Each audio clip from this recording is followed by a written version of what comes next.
Hi there, it's Wade McMaster here. In today's video, I'm going to be basically giving you an introduction to Adobe Photoshop. Now, at the time of this video, we're basically going through the 2020 most recent version of Photoshop. But basically, if you've never used Photoshop before, the whole idea behind this video is to give you a starting point, a way of understanding how it works so that you can then improve your knowledge and ability to use it from there. And I've got a few videos on this channel showing you how to use Photoshop, but I'm going to be introducing a lot more tutorials, so I hope if you can get started with this, check out our channel for some other videos afterwards, and we'll try to continue and get you going that way. Now, Photoshop it's a great tool for so many reasons. It's one of those things where it's obviously it's great for photo editing, also photo manipulation if you're doing anything tricky like compositing. Also great if you're a digital artist. But it also is incredibly useful if you're, say, creating designs of some sort. So although it's not the best thing for print, you can do designs for print with the right, with the right resolution and the right understanding. Although a program like Adobe Illustrator is probably better for composing print, or Adobe InDesign for composing print designs. But it's also like perfect for creating social media images or images to go into the designs for your website. So any kind of online or offline design, Photoshop is actually really powerful for. And it's a skill, I think, that if you're going to be online creating content, you need to know your way around Photoshop, even if it's just the basics. But the more you know, the quicker you're going to be able to get things done, and the cheaper if you don't have the money to outsource to someone else.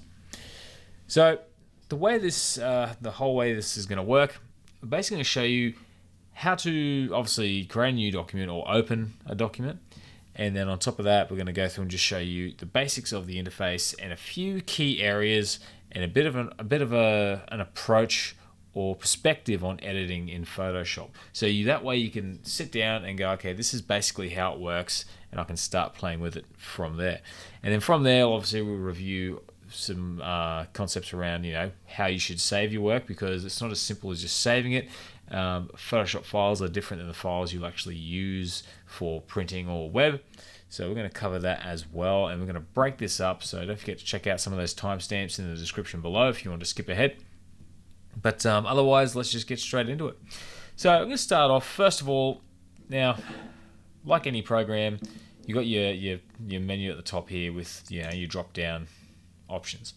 So we can open or create a new file here. Now, I'm sure you're probably aware of the difference between opening and creating new files. But in Photoshop, we want to cover the actual process itself of a new file, so we can go over some of the details. So if I go to File and then to New, you see we get this window here, and there's a lot of options. So here we've got some preset sizes that we can work with. So of all the settings over here, we have some presets over here we can skip straight to with all this already set up. And then, of course, in here we've got saved presets, photo, print, art, and illustration. So this is really handy for instance, if you're wanting to create a photo, so a 6x4 inch photo at 300 ppi or dpi, depending on where you're from. That could be a great way to start there. And also for print here, you got letter size, A4 size. I'm in Australia, we tend to use A4. I know overseas they quite often use the letter size. So you've got a few different options here, but it's also good to know you don't have to choose from a preset here. So if I go back to even just a recent, what I can do, I can give the file a name here. I can call it test file. But to be completely honest, I don't usually fill that out. I usually wait until I save the file to give it a name. But if you fill this out here and then go to save it, it'll sort of default to that name anyway. Now, what I've got here are dimensions in pixels.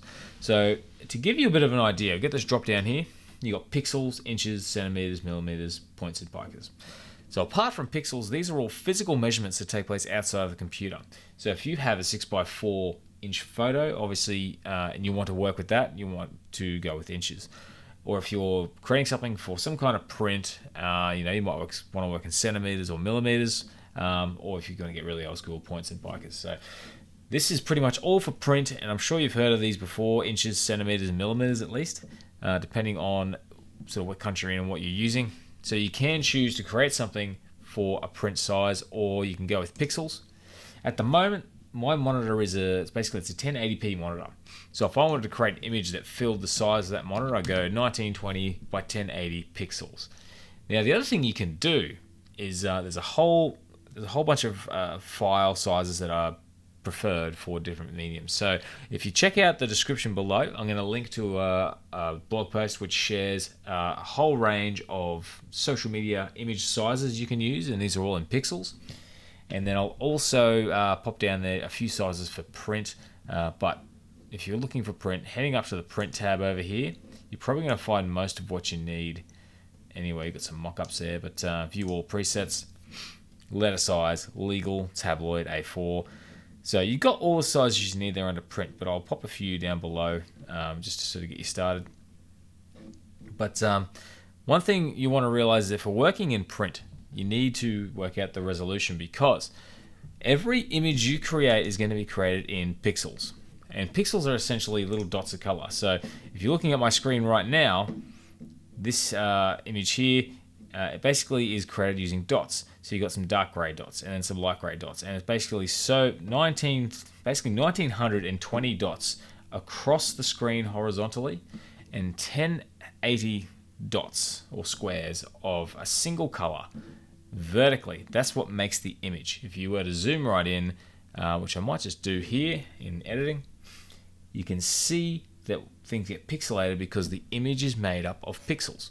So that is essentially what we're working with ultimately. But if you're going to work with print, so if I go here to print and click A4, we've got 210 millimeters by 297 centimeters.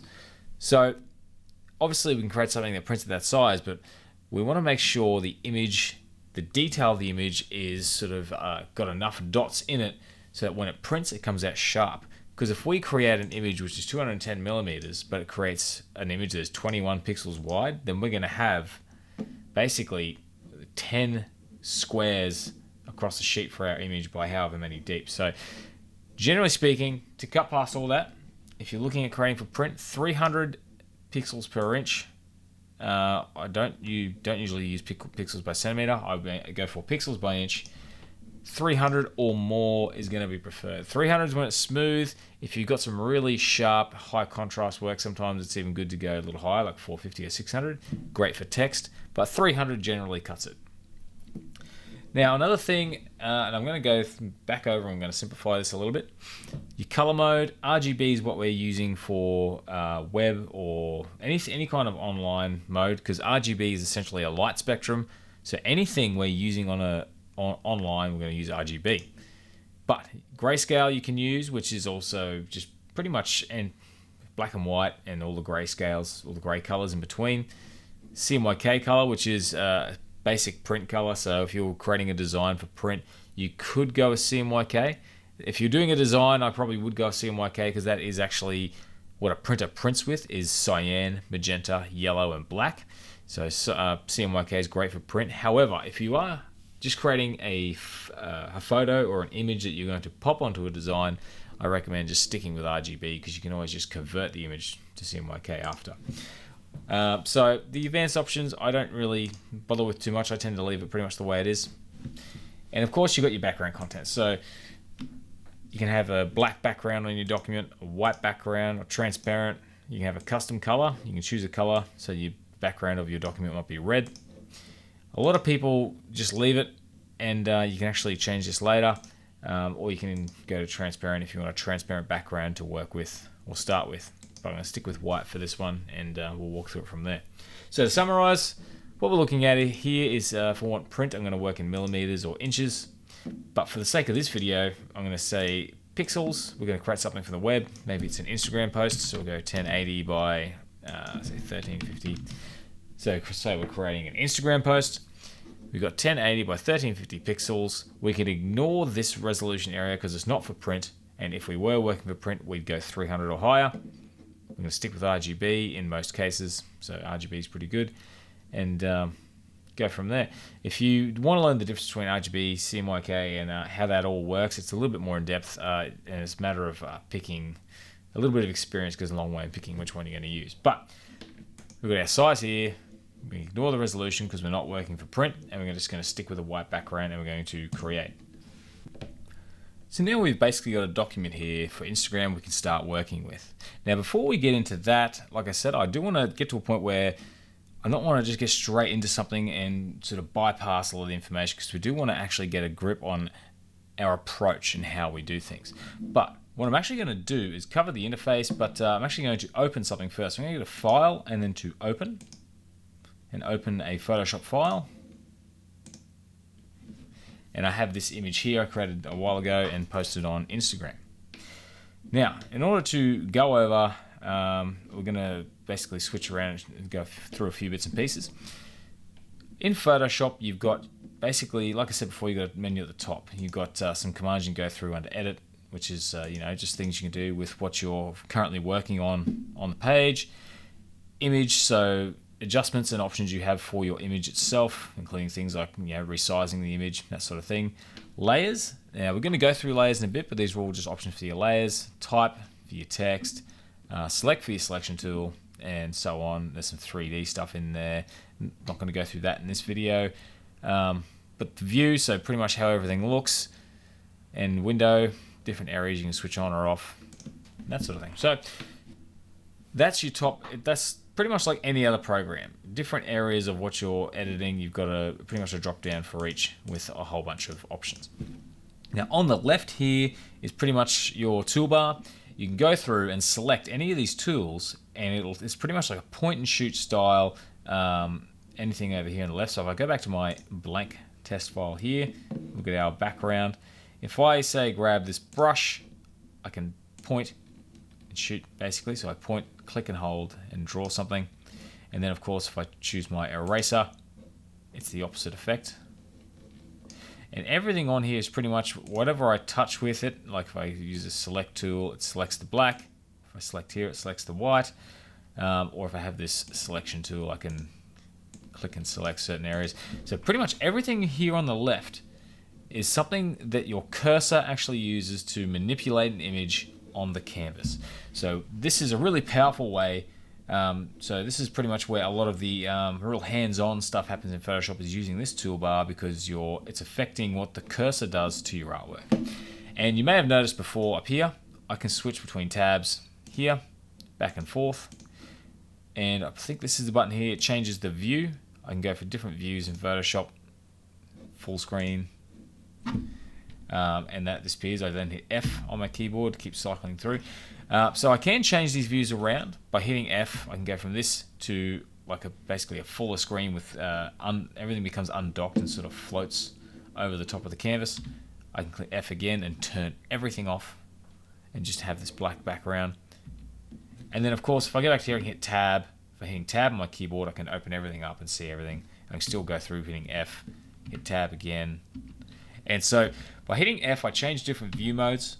The way that the layout is, you simply hit F until you're happy with what you're seeing, and then you can hit Tab to turn on all your windows and dockers and things that sort of, all your tools that sit around your canvas. So you've got your toolbar here and a few areas down here. We're going to go into this another time, possibly today, but let's see where we go. And then of course, for each tool I select, I get a different array of options at the top here. So at the moment, I've got this selection tool. I got a whole bunch of options there for it. Once again, not going to go through all the options right now. If I click my brush, I've got different options for my brush, including different types of brushes that I can use and create different looking effects. And that changes regarding what I select down here in my toolbar.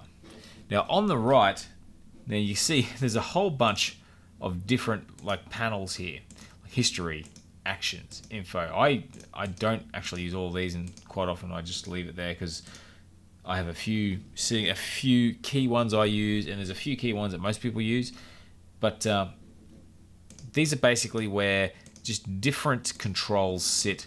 Some for tools, some for if you've got a layer selected. Once again, we'll go through that layer later. But these are sort of the more in-depth, specialized tools, not necessarily brushes and things that you point and shoot with over here. They're more like dials and controls for various objects or tools you're using. So, if that makes any sense on the interface itself, you've got your canvas in the middle. This is what you're looking at. And of course, what I can do, talking about the interface, I can grab this tool here to zoom. I can zoom in, or I can go up here, click the minus to zoom out. Or if I click the plus and I want to zoom out, I can hold down Alt on my keyboard and zoom out, let go, and zoom in. The other thing you can do even is just if you've got a mouse wheel, I hold down Alt, I can zoom in and out. There's a few, it's not quite that straightforward. Some people may find they can zoom in and out with the mouse wheel not holding Alt. I know there's an option there, but there's so many options in Photoshop I can never remember all of them. But you can also just hit Z if you want to. So if I have my brush selected here, I can hit Z and then zoom in and out. Or even better, I can highlight an area. If I want to zoom in on this little hairy bit there, I can drag a box and it'll zoom right into that area there. And you can see how the image is made up of pixels by zooming in. Now the same goes over here. It's the exact same thing. I go between canvases, I can zoom in, zoom out. And then I can even grab this little hand tool here and move things around. So if I zoom right in, that's me holding down Alt using my mouse wheel. I can grab this hand tool and move that around and travel around to the points I want to look at. Now, if you have something else selected like a brush, all I need to do is hold down space on my keyboard. And while I'm holding space, I click and drag and move around that way. So after a while, you can get some good keyboard shortcuts going. So I'm holding down space to move around. Let's say I get where I want to go, but it's too zoomed in. Now I'm holding down Alt and using my mouse wheel to zoom out. And you'll eventually learn these after playing around a bit, and it'll become second nature the more you use Photoshop. So now we're starting to look at how things work. Now before I get into these tools over here on the left, one thing I do want to discuss is the approach of how we work and the use of things like layers. So if I go, you've got this image here. Now I'm going to double click on this to collapse it and bring up my layers. So these are all individual layers on this image over here. Hi guys, I just wanted to interrupt the video for a very quick second. One thing I forgot to mention, now I've got my layers palette here. If for some reason you don't have the layers palette visible in Photoshop, head up to Window at the top of the page here, scroll down to Layers, and click to turn that on. And if you click it again, it'll turn it off, or you can just hit F7.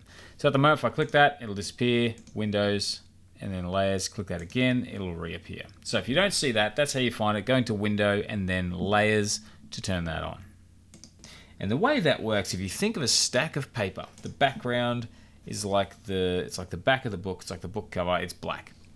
And on top of that, I've laid this image. And on top of that, I've laid this image. Each layer here is like a stack of paper. Each one's got an image or some kind of visual, and it just sits atop of the other. And you've got a few different ones. This is actually called an adjustment layer, which adjusts the color of everything that's underneath it. And if I go through and I remove each layer, white landscape, for instance, is basically a name for my logo down here. I can turn that off with this eye. That layer disappears. I've got this stereo here I've cut out. If I turn that off, that disappears. And then I've got this other little border down here. I turn that off, that disappears. Now, as I said before, it's like a stack of paper. If you're looking at the top sheet and it's completely full, you can't see the paper underneath it. But if it's transparent in areas, you can see through. So this area here, you can see in the preview here, there's a few black stripes because it's this border that I'm turning on and off. So if I actually grab this and move it up the layer palette above the stereo, which you can also see the little preview for there, that now sits over the top of the stereo. And so that's the basics of how layers work. I'm going to move that back. And if I select and use this stereo here, this big sort of boombox looking thing, I can go here to fill and change the opacity so it becomes semi-transparent. It slowly fades away, becomes fully transparent. And because most of the layer is transparent, the image just sits here. I can actually select this image if I grab my little arrow tool over here. So top right, the 4 arrows.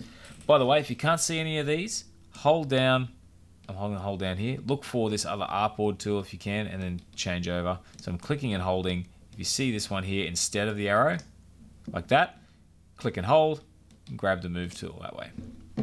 And I can click and I can move this around like that. Another thing I can do, so if I have a brush selected, is I can just simply hold down Control and move that around as well.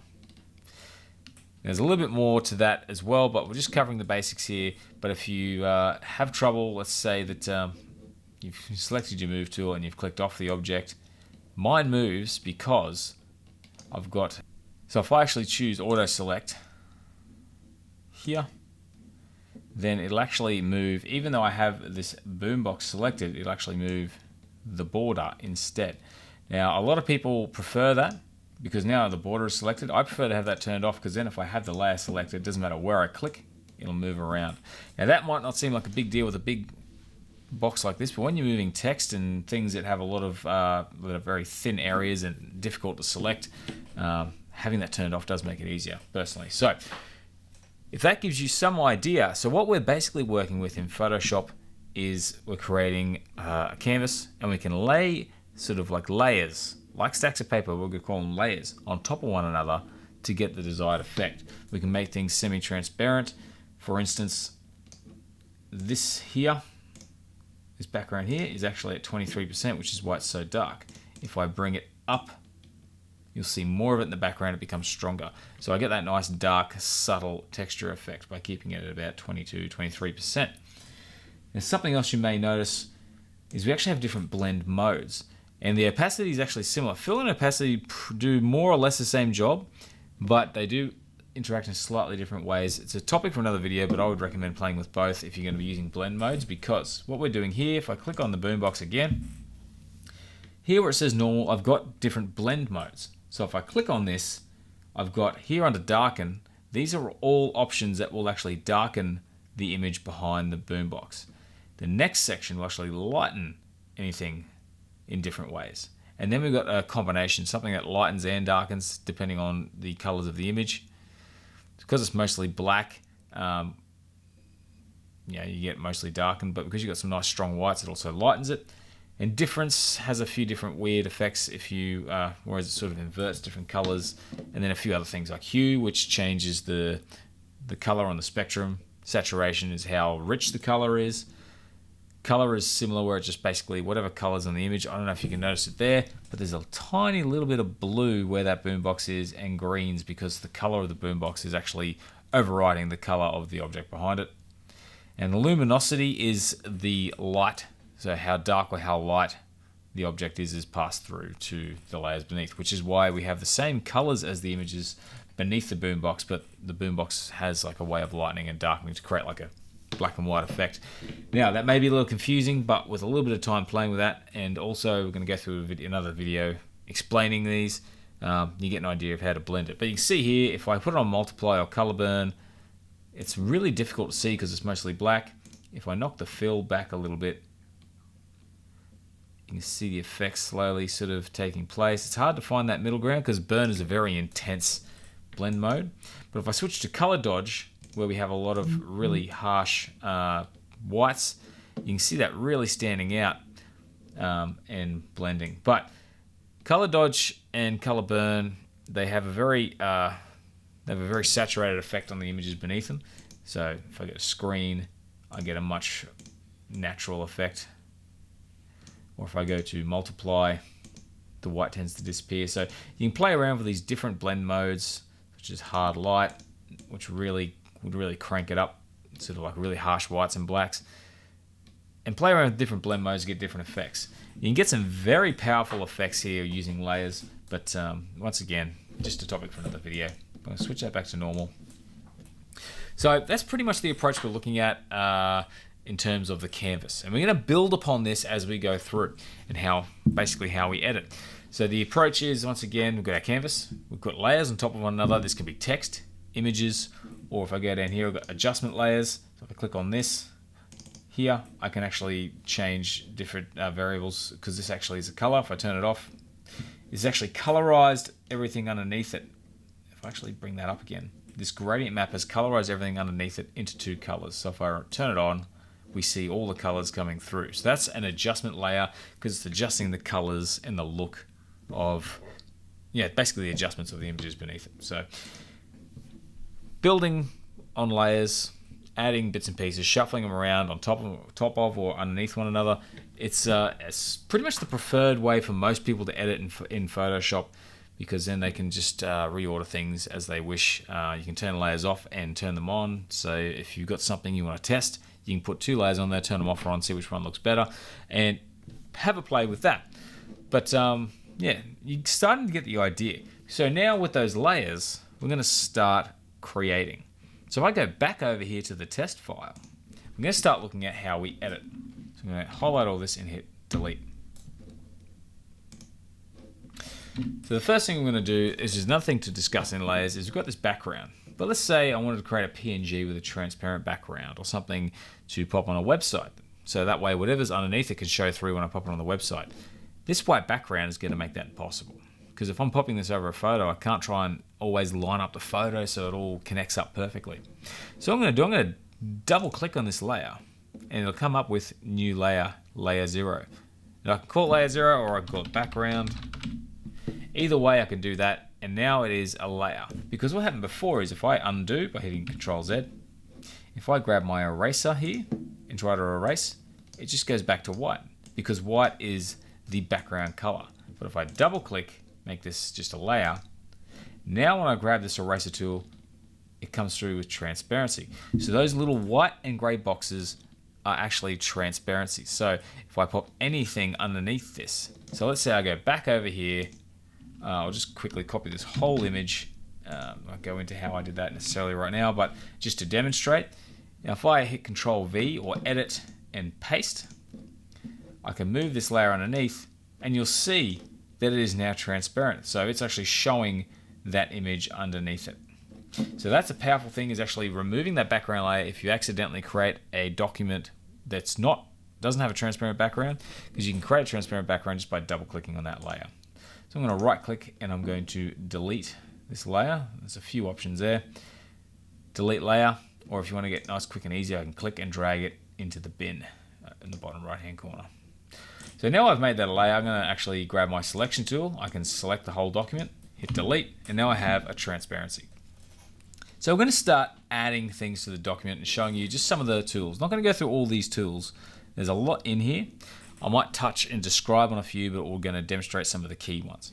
Now, as you've seen before, I've got the brush. Over here, I've got the brush tool. If I select that brush tool, I can go through and I can draw some things. And I can actually Control Z for undo. Now, here is where I picked that brush earlier, this crazy sort of cloth brush. Now, because I've got brush selected and I've got my options up here, there's a few options here such as flow.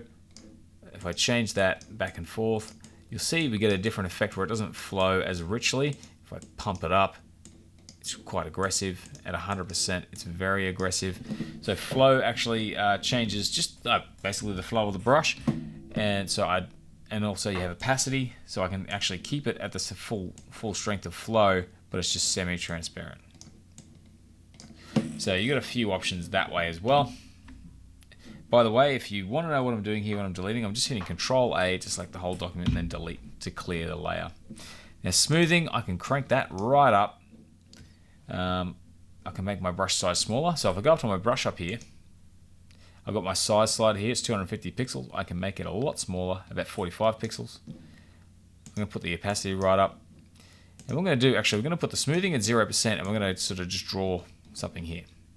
Now if I put the smoothing up, you'll see it's actually not being 100% as jagged as before. If I dart back and forth like this, it sort of slows down and is a bit smoother. But if I actually grab it, I get like a really harsh dart back and forth. So smoothing will actually smooth out the brush for you, which is another tip if you're looking to create smoother lines. And you've got a few other options here, but generally speaking, your brush, you're going to pick the brush you want to paint with here. You might have a standard brush such as your soft brush. So I've created a soft line. I can now click on this here. I can put the hardness up to create a harder line, or go up here, hardness at 100% to create a really hard edge line. Like that. And then I've got my size here. And then I can also adjust a few things. I can rotate the brush and change some basics like the shape. So now I have this shape here. I'm just going to sort of just pop that back to normal, go back to the way it was. So those are your basic brush adjustments, and then you've got different brushes. Some of them are based off images, so I can grab, like I said, that texture from before, and that's very small. I can crank that up. Because it's a small brush though, there's going to be some pretty funny details there. enlarging it. Well, not in this case, but in most cases. So you go through, you can play with the brushes, see what brushes what effects you get from them, and paint away. Now, how do you change the color of the brush? We know how to change the size. We know how to change how hard or soft it is depending on the brush type. But what if I don't want to paint in black? What I can do, let's say, now for the sake of the video, we'll create a new layer. So over here under layers, I'm going to go down to this little plus symbol. And now I have another layer. And I'm going to basically, I can even rename this. I'm going to just click here on the name twice, double click, and type in red. Now over here on the left where I have my color palette, I've got black and white. If I switch these over like this, I can draw in white. But that's not what we're looking at doing. Maybe I want to keep the white as a background color because you've got a foreground and a background color in your palette. I'm going to click on the black by double clicking. And here I can choose where on the spectrum, and I can pick a color, but we're going to go for red. So I'm going to go straight up to red, straight up to there. The one thing you can do is if you have a preference of color down here, like a tag or maybe a RGB color, CMYK color, if you understand how that works, you can go in and actually put that in. So let's say I want to use FF99. Now I have an orange. Or if I say FF, now I have a yellow. So I can actually use, if you have color codes, you can use color codes as well. But we're going to go with red. And now I'm going to draw my red onto the red layer. So I've got my red brush here where I've drawn a picture of some sort. And now I've actually, because I've separated those, I can decide to move them around and do what I want. Now another thing we can do if we want to edit, if I go up here to edit, this is where I have so many options, like such as, I can undo and redo, I can copy this layer and then paste it, I can fill and stroke. I'm not going to go into everything, like I said. Content aware scale is a very cool tool, but what we're going to look at is free transform and transform. If I go to transform, I can scale it to make it larger, I can rotate it, I can skew it, so basically change the shape of it. I've got a few options here, so if I go to scale, I can just make it larger, but I can't transform it. So I go to edit, transform, and rotate. Now I can't scale it, but I can rotate it. And I can click in the middle and move it as well. But if I go to free transform, I can do a few of those things. If I sit around the outside, you'll notice a little rotate icon. I can rotate it. And then if I grab a handle, I can resize it. Now, it's perfect. The proportions are perfect. If I don't want that, I can hold down. I can either turn it off up here, this little link button here between width and height. And that way I can actually change the proportions. But if I turn that back on, you'll notice it actually changes it proportionally.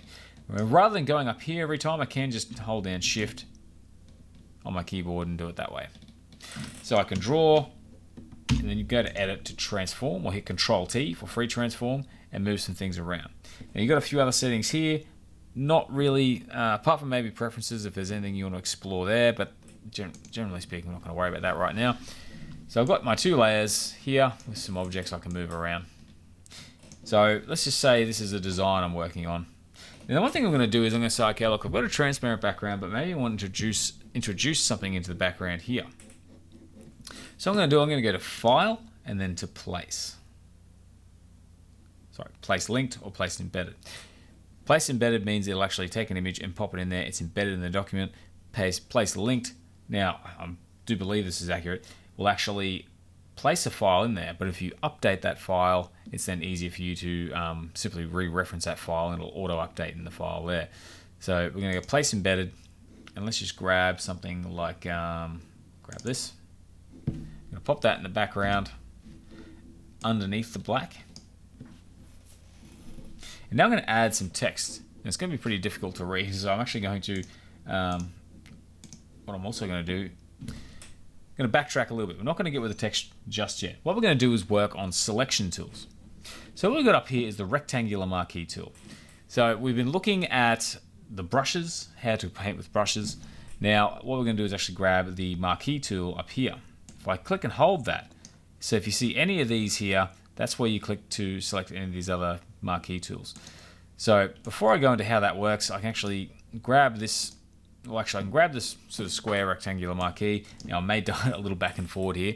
I can select an area. I've got my red layer, and I can even hold down Control and just simply move that chunk. or I can select another layer, hit delete, and remove that.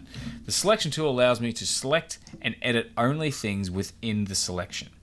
Now the other thing about this is now if I go over here and hold down, click and hold, you'll see there's an elliptical tool, so I can click here and create a circular selection, move things around.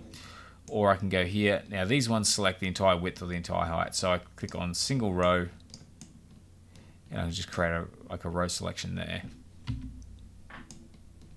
You can see there's tiny little bits chopped out there, a bit hard to see here. And same with the vertical there.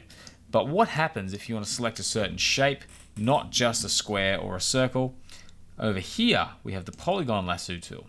We have the normal lasso tool, if I click that, where we draw our lasso that way. Or we can go down to polygon lasso tool and click and create points and create like a geometric shape that way. Or you can even do a lot of clicks and sort of get something a little more detailed that way to get your selection. Now the thing about selection tools is something for another video. However, you can, if you use some of the more advanced tools, you can actually create selections that are semi-transparent areas. It's not just a harsh edge. You can actually create almost selective images, if that makes sense. So that way, if you want to have one part of a selection blurred, that can be blurred, which under select here, this is where all those options are. So you can select the whole document, you can deselect, so remove the selection I have, invert the selection. So now everything outside of that is selected. And you can go through under here, under select, you've got a few different options. You can modify that selection by smoothing it. So if I click smooth by about say 10 pixels, watch some of these corners here as they'll just sort of get slightly smoother and not be corners anymore. And if I select and modify, I can expand the selection, so make it bigger, contract to make it smaller, or feather. Now I will show you quickly how feather works. So if I actually delete here, you'll see I've got this hard edge. I'm going to go undo a couple times, go to select and modify feather, create a 20 pixel feather radius. Now when I hit delete and on the select, you'll notice it's actually faded. It's not a harsh edge. So that's what feather does to your selection. So that's basically the selecting of objects is another big thing, and there's a few other tools. If I actually have a selection here, I'm not going to go into this, but I'll just briefly touch on it. If I have a selection here, I can use over here, which is called a quick mask. If I click on that, I actually get an image I can edit to create my selection. So if I do this, turn off the quick mask, I now have a selection that has been drawn with brushes as opposed to the selection tools. Once again, a topic for another video. I will go more in depth into these areas. But another thing you can also do is, so I want to select, you've got subject, focus area, color range, so we choose selected a certain color on the document.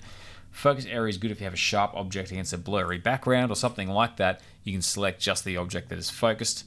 And subject is great for selecting things like if you've got a person in a photo, you can just select the person automatically.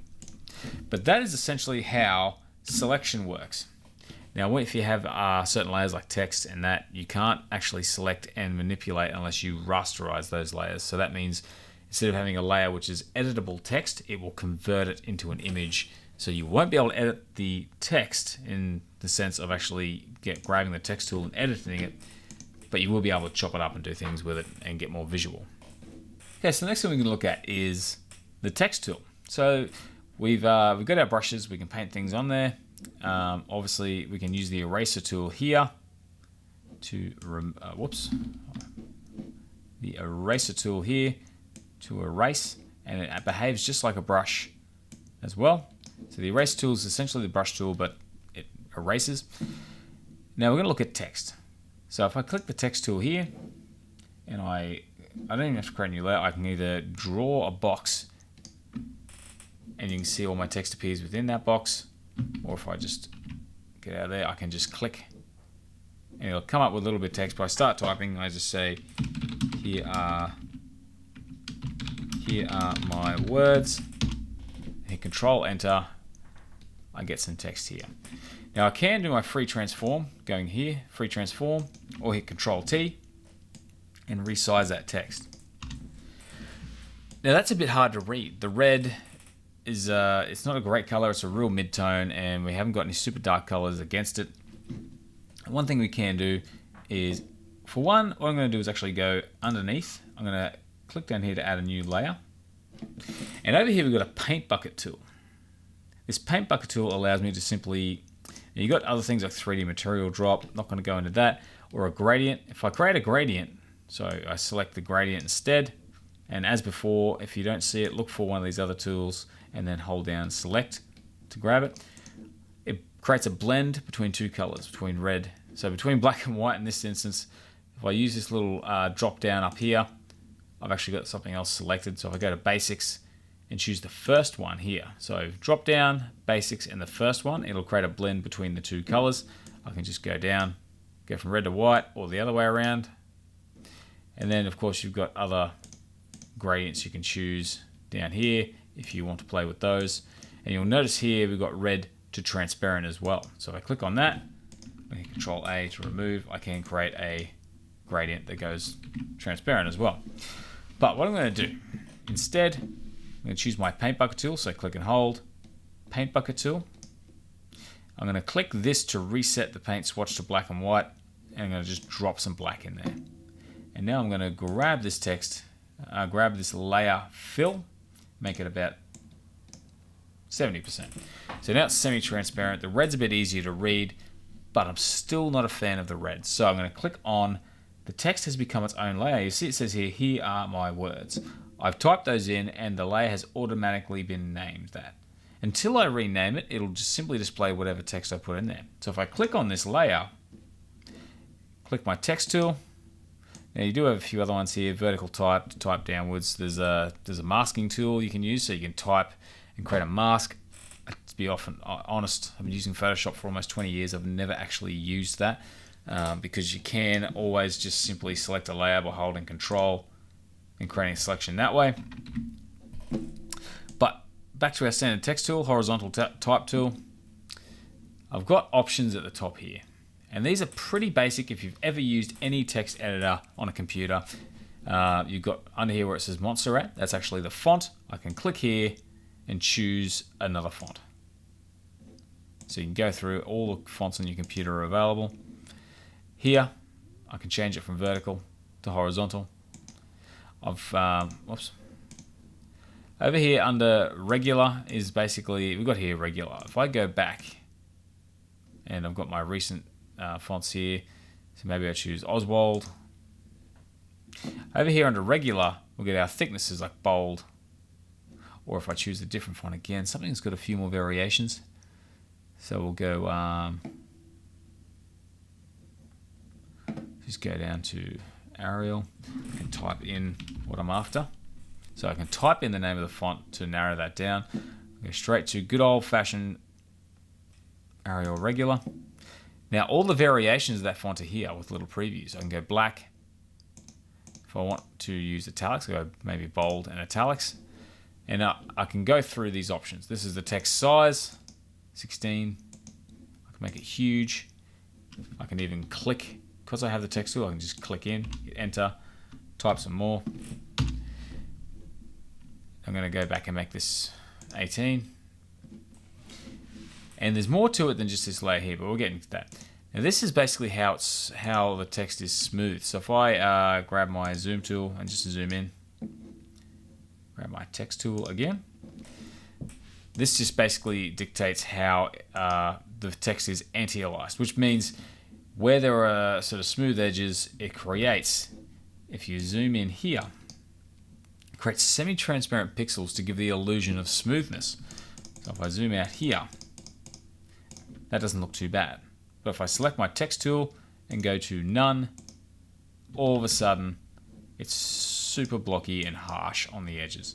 So by going through with this text tool here, going to this section here, going to sharp, we get different ways it smooths the text. And strong is generally what is used. But you can change that if you don't like the appearance. A lot of these are going to be fine. Smooth. So yeah, just basically have a play and see which one you think looks best. We'll stick with strong for now. Zoom out. Now finally, we hated that color. I've got my text tool selected. Over here I can choose left or right align, and then I've got my color. I click on this, I can choose whatever color I want. I'm going to go with white because white against a dark background is going to stand out. Now I added that T in there before. I'm going to re-click backspace and hit Control Enter to finish. Now if you actually click, instead of hitting Control Enter, you can click the little tick symbol here. Or if you don't like your changes, so I do that, I come in here and I just type in P, I can just hit this button and it won't save it. Now, you can also go through and warp the text, create arcs and things like that. It reminds me of some really horrible, Microsoft Word art. But you have that option if you want, and it doesn't have to be that extreme. For example, if I do use the arch, I can make it a little more subtle if I want to. Now the final one is this box right here, which is actually for this character box. If I click on this, it'll turn on the character box. Now I was talking before about different dockers that show up down here. Now, one thing I should mention is that if you are looking for your layers palette and it's not there, go to Window and Layers to turn that on. But with character, all we need to do is select the text tool and this here. And I've got my text and I've got a lot more options here on the actual formatting itself. So if I go to Arial, I can choose the font as usual. I can choose the variation, the size, but I can change how the letters are spaced. I can make it optical, and it changes the spacing between the letters based on what looks best or based on what's sort of like mathematically appropriate by metrics. I can change the height of it to say 50%, and we get this sort of like crushed look because it's only half as tall as it normally is. I'll go back up to 100. If I select the M, I can add, say, 20 points, and it'll move that one character up. So we've got this nice little weird M there. Now, one thing you'll probably find the most, if I select everything here, on the right, we've got line spacing. So if I go here, it's at 27. If I make it 60, it's even more larger. If I make it 10, it's really tight. So by changing that there, you get different line spacing on your, basically on your text, otherwise known as leading. Also we have here, sort of like the letter spacing, otherwise known as kerning, I believe. And I can go here and either go really, really close with negative 100 or space them right out 200. So if you've ever seen an effect where someone has letters spaced out on a document, this is sort of the setting they would be changing if it was done in Photoshop. And much like the height, I can change the width here to 200 to make all the characters, much wider. But let's go back to 100. And then of course we have the color and a few other things. I can make it bold, italics, all capitals, or I can make it upper and lowercase capitals. Got a few options here for your text: underline, strike through. Just the usual text stuff, but some of it's a little bit different, but have a bit of a play with it. Now, if you wanted to get it right into the nitty-gritty, you can go into Paragraph. Once again, under Windows, go to Paragraph to bring that up. But I can change things like the alignment left or right if I have an indent. So there's a lot less here, or spacing on the right. This is more for, I think, if you have the square. If you're actually drawing a text square by clicking, drawing the square, you can actually change some of these options in there.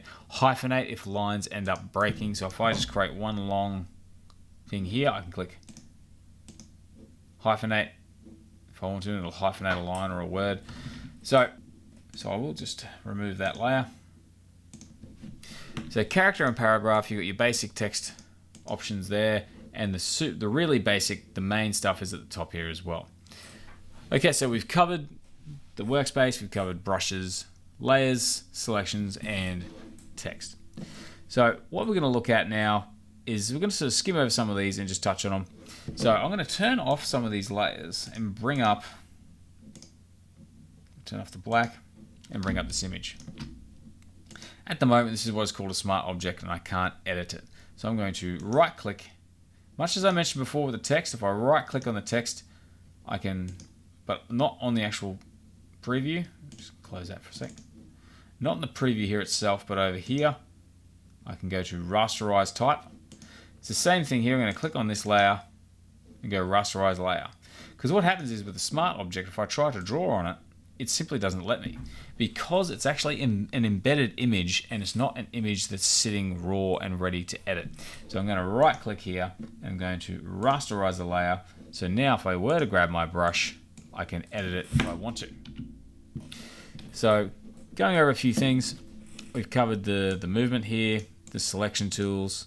We can select also with the magic wand. Something I didn't touch on, we can select areas with the magic wand.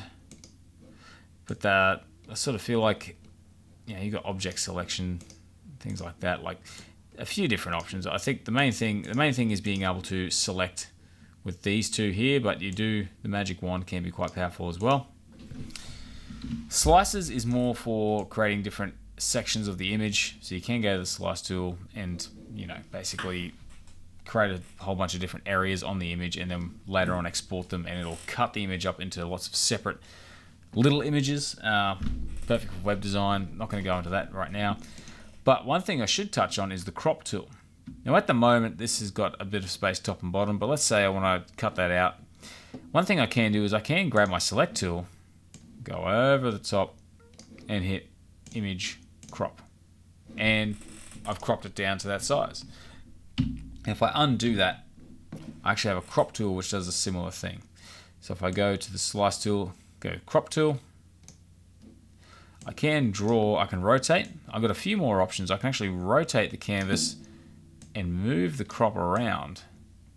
Okay, I like it just like that. And I can even set a ratio. I'm going to go 1:1, so it's perfectly square. Or if I want to make it 5:7, so I can actually choose ratio. So regardless of what I do, I get this perfectly ratioed crop, which is really handy if you're working to a particular format. But I'll stick with the 1:1. You can delete the crop pixels, which means anything outside gets deleted. If I untick that, it'll still be there, even though the actual canvas will be cut here. It means I can still move the image around and anything outside of it will move in. Content aware. So you've got a few options there. We've got 1:1. We can clear it, straighten. So you've got a few options here you can play with. But let's just stick with that for now. Basic cropping to a square. We're going to double click, or we could have gone back and clicked the tick that was up here. So once again, if I click crop tool, I can just click a tick up here to crop if I want to. But because I didn't delete the crop, I'm going to go up here, I can move this in. I haven't lost the image outside of the canvas. So that's the crop tool for you, cropping and going that way. Speaking of cropping, while we're here, under image, we can go down to image size here and go and change the image size. At the moment it's A39. Maybe I want it to be 600 by 600. I can type in 600 by 600. This is linked, so it's done that automatically. I can unlink that and make it a different size, so it changes the proportion. I'm going to relink that. We'll go 600 by 600. We can reduce the noise. So yeah, if you want to preserve the details, so there's a few options there on the quality of it. If you're working to print, so you choose inches, you then got your resolution here, as we mentioned at the start of the video. But back to pixels. Okay, we've resized that now. And of course, image and canvas size, a little bit different than image size, as it doesn't actually edit the image in any way. If I decide to make this 650 by 650, it will actually enlarge the image around it. So you can see it's actually increased the image, but it hasn't resized the image like the image size option would. And of course, image rotation, I can rotate the image 180 degrees, 90 degrees clockwise or counterclockwise, but we'll go back to 180. So you've got some basic options there with your crop tool, and with these under image, these size tools here, you can quite easily move things around that way. But moving down this tool list, I'm not going to worry too much about shapes today, but basically we're going to go into the dropper tool. So if I want a particular color in my palette, I can hover over, go, let's say I want this bit of brown here. It'll put that brown into the document so I can grab my brush even and then paint with it. So that's a cool tool, and then you've got a few other versions of that and some other bits and pieces, but won't cover that. Now if I go, I've got the healing brush tool and a few other things. If If I go to the healing brush tool, if I actually, sorry, I'm going to click Alt to define. So this basically defines what I want the image to look like. So now if I go down here and draw with my healing brush tool, you'll slowly try and basically use this as information as to what I'm trying to create by scrubbing out some of this. And it sort of does it fairly intelligently. It's not perfect. You got spot healing brush tool. Yeah, other bits and pieces we go through another time. We got our brushes from before. Pencil, which is very similar. It draws very straight lines. Very crisper sort of lines. It's a different sort of tool, but I tend to use the brush tool mostly. We'll go into some of those other ones later. Once again, the main tool, brush tool, stamp. This is something that people use a lot for fixing photos. So if they want to, smooth something out like a dot, let's say this is a blemish I want to remove. Just zoom out a bit so you can see it. I can get my stamp tool, hold down Alt to select this area, and then pop that same information right there. And of course the sizes, once again, a lot of the stuff up the top here, if I go up to the size of the brush, I can change that. If I can't see the size of the brush, I can hold caps lock to see the actual size of the brush. So now if I decide that I want to, I don't like this point, I want this point on the end here, I can hold down Alt with my stamp tool, come over here, it gives me a little preview. I can just sort of paint and kind of get that one on there. Unfortunately, it's not perfect. You do have to, it does copy it exactly. As you can see, if I move the brush around, it copies all that over. But that's what the stamp tool is. You're picking up one piece of information from the image and putting it elsewhere. Having played with that and some of the settings, once again, going to try and go through a lot of this stuff in the future.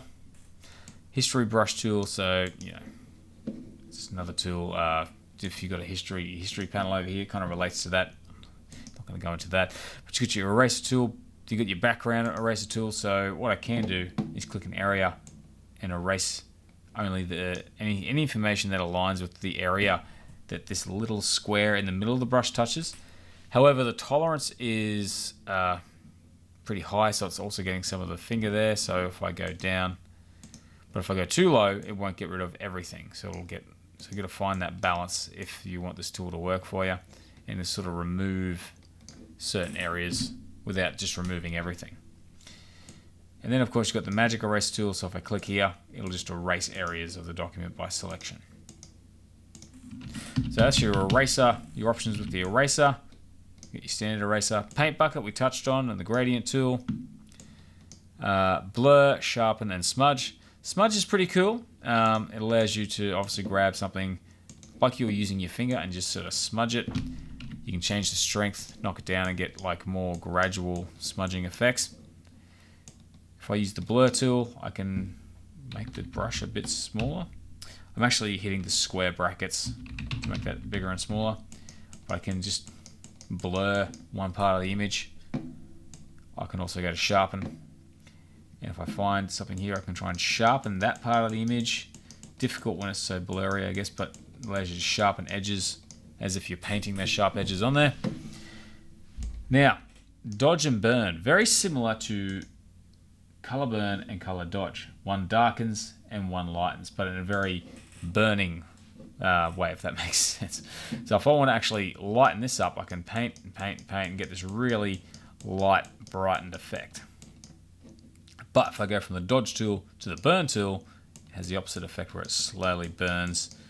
It's like burning toast in the toaster. Now, there's also the sponge tool, which allows you to sort of just, you turn the flow up and then desaturate, saturate, so you can sort of like saturate areas and bring the saturation up, or bring the saturation down. It's a bit of a. I haven't used this tool a hell of a lot, but you sort of get the idea. It has a bit of a. And you can sort of brighten and unbrighten areas. Now the pen tool allows you to draw shapes. This is definitely a topic for another video because it has a mind of its own in comparison to brushes. It's more of a vector-based imaging tool. However, you do use it for bitmaps because it's just the tools involved in using it. Some things can be done more easily with the pen tool, but you've got different sort of shape and pen drawing tools here. Now, it's if you don't know the difference between bitmap and vector, vector is basically a mathematically calculated shape. So that shape there could be scaled to any size and retain 100% quality, whereas the image is a bitmap, and as I zoom in, you can see the pixels. If I go back over here, the shape is still a perfectly sharp line regardless of how close I get, because it's all angles and mathematically calculated shapes. So that's why a lot of people use it in print, because you can print it at any size and it'll generally retain its quality. So yeah, we've got our type tool again. We can do a different select tool, which is again for some of the shapes, that sort of thing. Our hand tool, so we can move things around. If I zoom in, I can move around the document a bit. And a shape tool, where I can draw a vector box or a vector circle or a polygon. And then they also have their own set of options at the top, like everything else. So that's a very quick rundown of the tools here. It sort of shows you what you can do very basically in Photoshop on the canvas. So now the other thing I want to touch on is you can also do adjustments to your image. So I'm going to scroll down here on my layers. Let's just collapse this again. Turn off some of the stuff we've been working on and highlight this. Now, what we're going to look at now is, we've had a look at edit and how that just affects what you're affecting here, just a few of the basics. Image, where we can crop and change different, the image size. We can rotate the image, but we haven't touched on adjustments. So we've got brightness and contrast, curves, exposure. Now, I'm going to touch on a few basic ones. We can go straight to brightness and contrast. Is pretty straightforward. If I click on that, I can make the image brighter, I can change the contrast, I can crank it up and get different effects with it that way. So brightness is essentially how light or dark an image is, whereas the contrast increases, sort of want to separate basically make the lighter half of the image lighter, the darker half of the image darker, so you get like a more distinct difference between the black and white and less of a smoother gradient effect, if that makes sense. So brightness and contrast is very basic, easy to use. Just move those sliders around, but we've also got under image and adjustments, curves. Now curves is like a bit of a light spectrum where you've got, depending on how it shows up, if you look at this, we've got black to white, which means this is the dark area of the image, so basically the black of the hand. This top corner is the light area of the image, so this white section here. If I want to take the white of the document and make it darker, I can just move the whole thing down. It'll darken the whole image. Or I can grab this here. If I want to keep the very white still white, I can grab the whole thing, and everywhere in between, if I move it down, everywhere in between gets darker, but this white, because it's still at the top, stays perfectly white. And then I can grab different areas of dark, move that up to lighten the dark areas of the image. This is great for photo editing, a good way to adjust lighting. At the moment, let's say you got your image like that, it's too dark, you grab your curves, you move the curve up and lighten it, and get a more natural effect that way. There's a lot more to it than that. Once again, you could do a whole video on curves alone, so I'm not going to go into that right now. Image and adjustments, more light and color adjustments. Hue and saturation is a big one. Hue is the color spectrum. At the moment, now there's various colors in an image. So if I slide this along, it'll just simply shift all the different colors along the spectrum that way. But I can also colorize it here and choose one color. You can see how clean that color is. There's no other colors in it. If I deselect colorize, even though it's still kind of one color, there's a bit of variance there. And so hue is essentially where on the color spectrum you are. So home, if I had a photo, so let's go back to this one here, it's still kind of just one color. So let's just grab another image, a photo of some sort. Okay, so I'm just going to create a new document very quickly, paste that in there. So if I go to image again, adjustments, hue and saturation, if I move the hue, you'll see the color spectrum slides in unison. So we get this cool effect. She has blue skin, but also the yellow on the hair here, you'll notice it changes color as well. So it moves the entire color spectrum and shifts it. And then if I decide, I want to get that weird slightly red look there, I can actually bring the saturation right down to almost grayscale or pump it right up to where the image is oversaturated with color. And then I can darken it or lighten it. So that's pretty much what hue and saturation does to your image. Adjustments. And then you've got a few other things like channel mixes. You can desaturate your image. Once again, there's a whole other video on all this stuff. I can invert the image. So it just makes your blacks whites, your whites blacks, and changes the color spectrum to the invert color spectrum, if that makes sense. Like shifts the color spectrum to the other end. So there's a whole bunch of things in here under adjustments that are worth exploring to see if you can get the result you want. But if you don't want to play with those, there's auto contrast, which will automatically contrast the image. Didn't make much of a difference. Or auto color, which will adjust the color to what it thinks is going to be the best color automatically. So you do have those options as well. And of course with type, as we mentioned before, you got some type options here. Much of that's going to be over here as well, but there's a few extras. Select, so anytime you're using these selection tools, you got, you have select focus area. We have touched on that. Now, filters. Filters are like just little effects that get run over an image. I'm not going to go through all of these filters, but with this image selected here, if I go to filter, you can see I've got this generate bump. Oh, there you go. So filter, if I go to blur, I can choose a Gaussian blur and blur it at very different levels. Cancel. Blur gallery, so there's different blurs here. A tilt shift blur, so I can actually select an area here. And you see it sort of blurs above and below it, so we get this tilt shift blur effect. Undo that. But there's also more extreme ones. So if I go to displace, move this over here, and I say 100 by 100, hit OK. I choose an image. It'll displace the whole image according to another image, which I just chose. And there's just a whole bunch of little things that are worth trying out, like ripple. Now I've got two monitors and these keep popping up on the other monitor. So if I zoom out a bit, you can see I've got this ripple effect here. So there's all these different little filters that, to be honest, a lot of them alone look a little strange. Twirl is a cool one if you like having a play. Twirl that right up. But when you understand how they work and how to use them in tandem, how to combine them, you can get some pretty cool effects. Stylize, we can diffuse and smooth things out.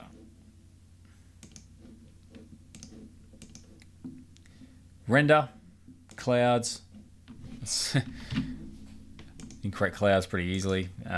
So yeah, you got a few different options here under your filters. So filters are basically kind of like effects you run over your image. There's mosaic, so I can actually create like a pixelated effect, and I can actually select an area, which is something else with filters. So I don't know if you ever grew up watching TV and they would put a criminal on television. You go filter, filter, pixelate, mosaic, and they would pixel out the face so you wouldn't be able to tell who it is. So there's that. So yeah, a lot of it, you can actually use your selection tools with any of these and run any of these filters over your image. So there's a whole range. There's way too many here for us to go through in one sitting. Maybe a dedicated video where we explore the filters of Photoshop. But that's another key area of Photoshop is your filters, because that's where you can run effects and things over your images. Now 3D, I'm not going to play with too much. We're focusing more on the 2D aspect. View, now once again, proof colors. If you're working in print, this will take out a lot of colors that are difficult to print. So it'll actually kind of like take a lot of the brightness out of it. You can zoom in and zoom out from the menu here. Fit to screen, if you want to do it that way. You can fit the layer to the screen. So if I duplicate this layer, actually I'll take that back. If I create a new layer, let's just say I draw a box here, I just fill that in with a gradient. Now I've got this layer selected. If I go to view, fit layer to screen, it'll zoom to that layer. So that's another handy tool as well. Zoom out. View, so 100%, 200%, print size, actual size. So these are all different sort of sizes you can zoom to. These are some of the screen modes we were going through before. And then, of course, you can show different things such as guidelines.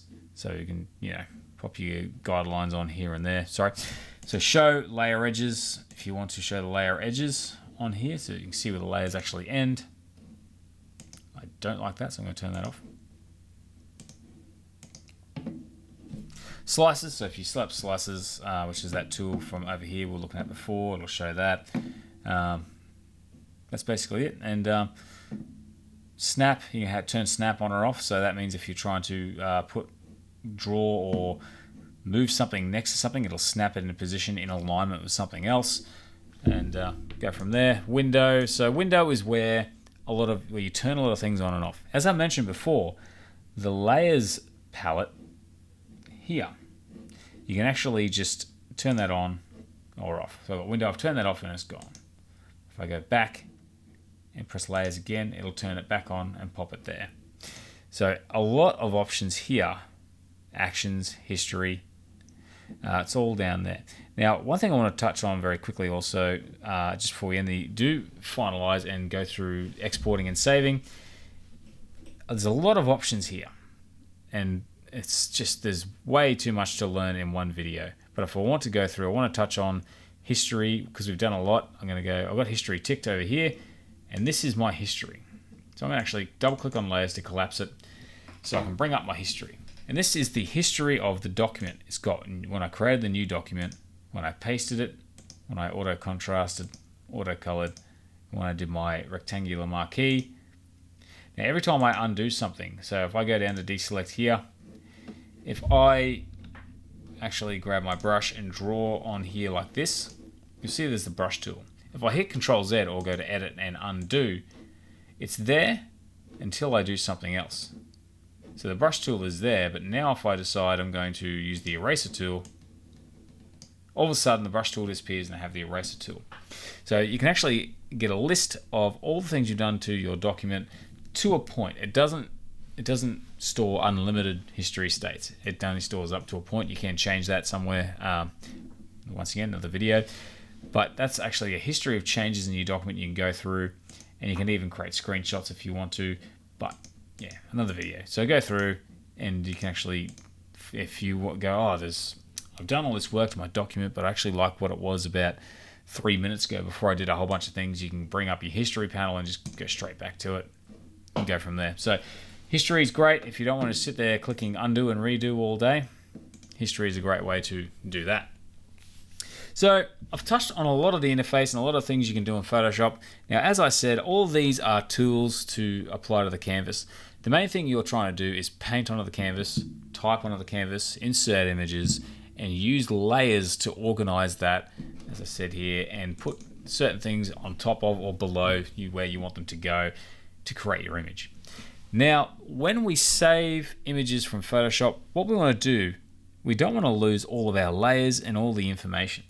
So what we want to do is save a Photoshop file. Now, if I actually tried to use a Photoshop file online, even if they accepted a Photoshop file online, the problem is that it becomes a much larger file. If I've got this image here, where it's got a whole bunch of layers, it would actually be like a few megabytes, whereas if I save something like a JPEG, it'll only be like 100 or 200 kilobytes. So the way that works is, let's say we go back to our test file. I want to save this image so I can edit it later, but I also want to save an image I can use online. So I'm going to go up to File, and I'm going to go Save As. And I'm going to choose the Photoshop file type, which is usually there by default. Save it as test file. And next time I go to open it, it'll open with all my layers and I can go through. It won't, I don't think it usually carries a history, but it does carry the layers. So you can go through and edit your file exactly as you left it to do more with it. But let's say you want to export an image now that you can use or send someone. You can go to File. You can go to Save As if you want to. Go here and pick a different file format like JPEG and do it that way. But another thing you can do is go to Export. And I like to use the Save for Web legacy. I have a full video on how to save for web. So that's either I've recorded it. I don't know if I've released it yet actually, but it's either there. I'll pop it in the description below. But you can go through and choose JPEG or PNG and adjust the quality of the image. So I can crank it right down. If I put it right down, you'll see the quality turns basically pretty ordinary. If I put it right up, it looks pretty good, but it's 343 kilobytes. At 54, it still looks okay, 83.6 kilobytes. I go to save, and I can save that image where I want to. So I highly recommend saving a Photoshop image under Save As, and then if you want to use this for the web, you can go to Save for Web to save a JPEG. Now the other thing you can also do is you can you can export a few different options here, but one thing you can also do is go Save As, and if you're talking about print, you can create a PDF as well. So there's a PDF you can create and send off to print. It doesn't have to be a PSD. Great if you're doing print work using a PDF. So that's a little bit just on how to save it. Always save a PSD so you can come back and edit it unless you're absolutely certain that you're not interested in doing that. But that's a powerful way just to keep that aside, and then you can export the smaller images off that through Save to Web or a PDF if you're looking to send a PDF off to print. But yeah, that's covered basically pretty much the basics of Photoshop. Now, if you have any questions below about this video or any questions about certain areas, please leave a comment below. I'm happy to go through and do more with this in the future. But I really wanted to create this one solid video. I know it's a hell of a watch. It's a bit of a long video, but Photoshop is a very diverse and complicated tool. There's so many options, so many tools, that I feel like in order to do it justice, you need to sit down for an hour or so and just learn the basic approach. And to be honest, from here, just go ahead, have a play, see what you can get out of it. And yeah, if you want to come back for more, I've got more videos on the channel. I've got more videos coming, so please consider subscribing if you want to see more. If you like this video and you want to support this channel and help me to create more videos, just give the video a like and leave a comment. That does a lot more than a lot of people realize, so I appreciate it if you do that. Otherwise, yeah, keep checking back with more videos coming. Hope you enjoyed the video, and I'll see you again next time. Have a good day.